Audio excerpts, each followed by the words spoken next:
What is going on, everyone? Welcome back to the channel. My name is Why Not, aka Mitch. It has been so long. I thought it would be a really good idea to start off the first video in a while with the ultimate buyer's guide for buying a car, new or used, at a dealership, private party, whatever. If you know me, you know that I have bought quite a few cars, like I would say over 30, and I have sold hundreds of cars working at a dealership for a few years. So I have the proper knowledge to give to you guys to make the right decision when you are buying your first, second, third, fifth, sixth, 20th, 30th car. I can only go up to that much because that's all I've bought. So with that being said, oh my gosh, I'm just so excited because first of all, thank you so much for clicking on this video, but most importantly, hopefully this helps you buy your next car and you won't regret it. And if you already just bought a car and you're worried about doing it wrong or have done something wrong, or you feel like you made a mistake, just match it up to what I'm saying here and hopefully it makes you feel better about your purchase. If it doesn't, you'll know better for next time. With that being said, holy crap, if you are not subscribed, please do go subscribe, like the video, and watch the whole thing, because at some point in this video, I'm going to give you guys a super knowledgeable bonus tip for buying a car. When you are going to buy a car, this should be a no-brainer.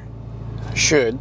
Obviously. When you go to buy a car, new or used, you need to do your own due diligence. You need to figure out what kind of car you want. You have to have that understanding before you go in. Private party, obviously, you're going to have more of an understanding because you're probably looking at an exact car, like exact car, like you want that car. So when you go to meet them, you already have a very well-known knowledge about it, hopefully. When you go to a dealership to buy new or used, you really need to, I promise, figure out what kind of car you want. It doesn't have to be exactly what kind of car you want. Like, it needs to be a Lamborghini freaking Huracan, black with orange wheels, green interior, and have a titanium exhaust. I'm not talking about that deep of stuff. I'm saying, like, if you are going in by a Volkswagen, and more specifically a Volkswagen hatch, you want to know what kind. You want a TSI, Golf R, all that fun jazz, because if you don't go in knowing a large specific area, those freaking salespeople will run you through the ringer and make you go ragged. I promise. Their job is to sell you up as high as they can, get you into something you cannot afford, even though they make you feel like you can, because they love to do that and they get more money out of you. They don't care about you. Doing that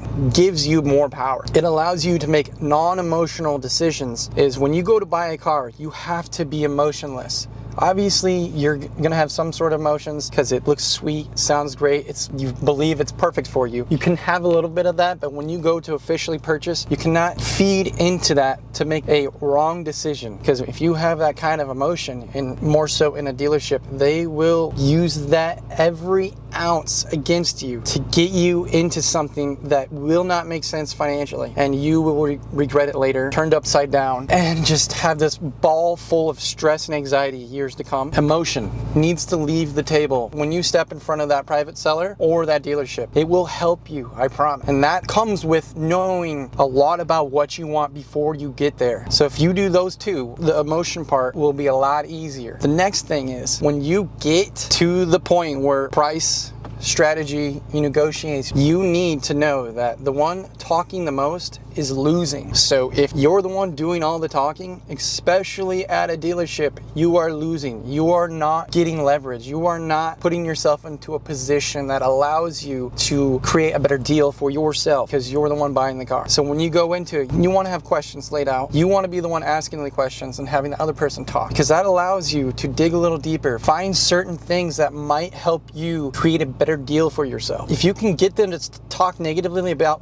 that car in any way, you can use that to your advantage to get a better price. Even though you want that car and you know you are going to get that car, it's totally fine. Just get them to talk, make them do all the talk, because you're gonna find pieces you can use when you get down and go, you know what, you were talking about how the air conditioning in this is kind of spotty. You know, going in, fixing an AC could be thousands of dollars. With that feeling, I feel, you know, scared. If I buy this car at this price, I'm gonna get screwed. I'm gonna get screwed in the pooch, you know? Small things like that. Like, there's so many little avenues you can get into if you are the one that is not doing all the talking and you're using all that information. So just know that the salespeople, that's what they're they're going to be doing to you. They're going to try to grab and pull as much information out of you. So when you get back down and you guys are looking at the payments and you're looking at the price of the car, because we know most amateurs don't look at the price of the car, they look at the monthly payment. That's when they'll use those things. Johnny, you told me you and your wife need this car now because you want to take your kids road tripping to Disney World from California. Come on, I got this deal set for you. We can get you in this car tonight. Next week, you guys can be on your way to Disney World, no headaches. But if you don't do your digging, you might have not known that that car sucks at road trips, and it could give you a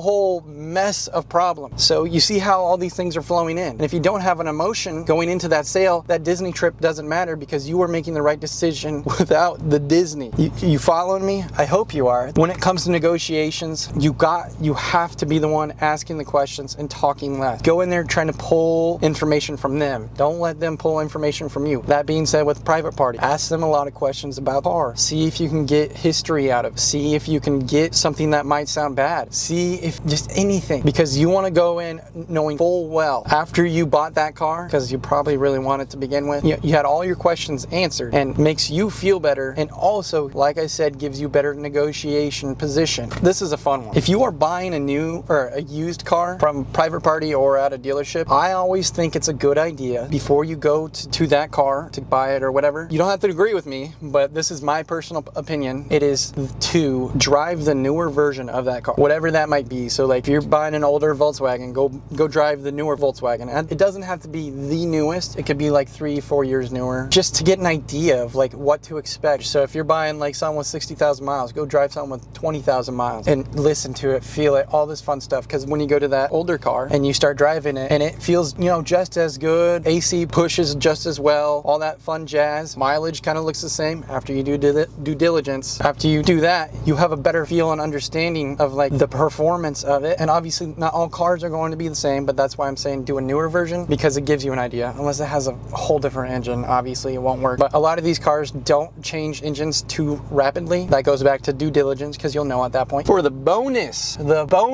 tip, you don't have to agree with me, but I think it's the best thing possible for anyone buying a car, unless it's brand new. Brand new, this doesn't matter. Used car, used dealership, used private party. Spend the extra money, spend the extra time, take it to a mechanic. Ask the dealership or the private party person, yo, I want to get a third party opinion on this car. And you will know right there. If they say no, there's a problem. It doesn't matter. They don't want to, they can throw at you, don't waste my time. I got so many other people looking into it, blah, blah, blah. No, they're going to throw that whole board at you. If they do that, that's a bright red flag.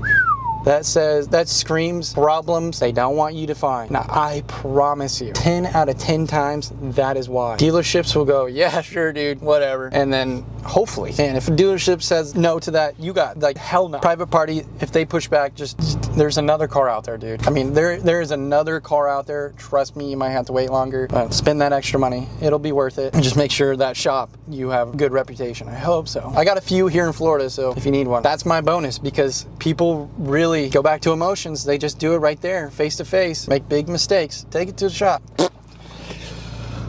Make sure you guys are subscribed.